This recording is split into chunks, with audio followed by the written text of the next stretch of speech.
مرد سنی ہو اور عورت شیعہ ہو، انہوں نے لکھا ہے ان کا نکاح ہوا تو اس کا کیا حکم ہوگا؟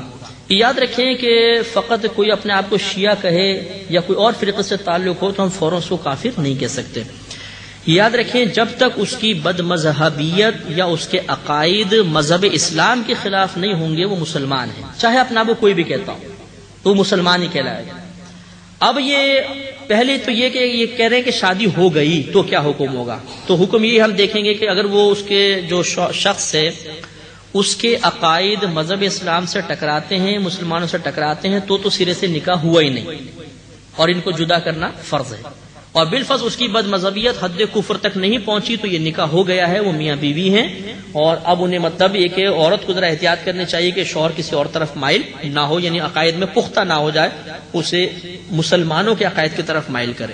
اور دوسری صورت یہ ہے کہ مثلا ایک عورت یہ سوال کرتی ہے کہ میں ایک شیعہ، میرے پاس سوال آیا ہے ابھی خط کچھ دن پہلے، میں ایک شیعہ لڑکے سے شادی کرنا چاہتی ہوں تو کیا میں کر سکتی ہوں کہ نہیں کر سکتی ہوں؟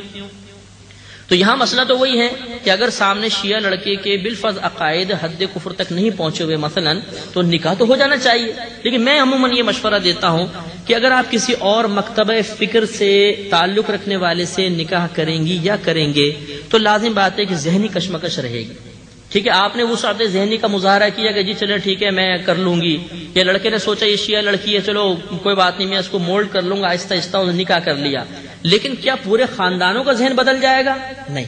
آگے کیا ہوگا کہ لڑکے والے اپنی طرف کھینچیں گے، لڑکی والے اپنے عقائد کی طرف، پھر جب بچے پیدا ہوں گے تو بچوں کی زندگی تو اتنی برباد ہوتی ہے کہ ننیال والے کہتے ہیں ہمارے عقیدے میں آ جائے اور ددیال والے چاہتے ہیں کہ ہمارے عقیدے کے مطابق ہو جائے، تو بچہ فٹ بال بن جاتا ہے، اور اس سے خود مطلب یہ کہ خود جو شخص ہے وہ انتہائی اضطراب کا شکار ہو جاتا ہے۔ اور آپ نے کبھی اگر میرے میڈیا پہ بیان سنو گے تو میں حتی الامکان بہت نیوٹرل رہ کر بیان کرتا ہوں، میں کسی پر اٹیک نہیں کرتا ہوں اور بہت ہی نیوٹرل رہ کر میں بیان کرنے کی کوشش کرتا ہوں۔ وجہ یہی ہے کہ ان باتوں کی وجہ سے بہت سے لوگ دین سے دور ہو گئے۔ ابھی بھی میں نے کسی کا آپ کے سامنے نام نہیں لیا، یہ تو ایک تھا تو، اور میں اپنے سے عقیدے کی وضاحت کرتا ہوں، کسی پر اٹیک کرنے کی کوشش نہیں کرتے ہیں، اس کے فائدے ہوتے ہیں۔ میں آپ کو ایک مثال دیتا ہوں، یہ خاتون کا خط آیا جنہوں نے بتایا کہ ان کا تعلق ایک مخصوص مکتبہ فکر سے ہے، اور وہ مکتبہ فکر ایسا ہے جس کو مطلب ایک ہم لوگ سمجھ لیجئے کہ ہم ان کو بد مذہبی کہتے ہیں۔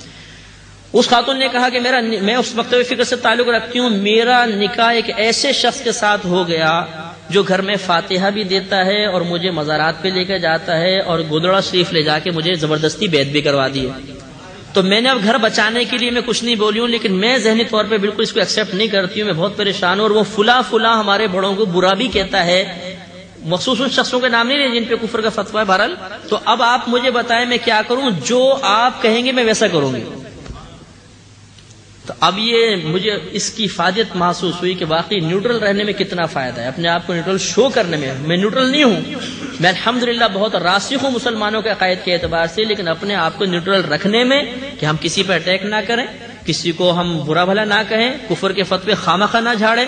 اب فائدہ کیا ہوا، اب میں نے اس کو جو گائیڈ لائن دی ہے انشاءاللہ عز و جل کچھ دن بعد مجھے اللہ کی رحمت سے امید ہے کہ وہ بھی نیاز دے رہی ہوگی الحمدللہ۔ تو یہ فائدے ہوتے ہیں، تو شدت پسندی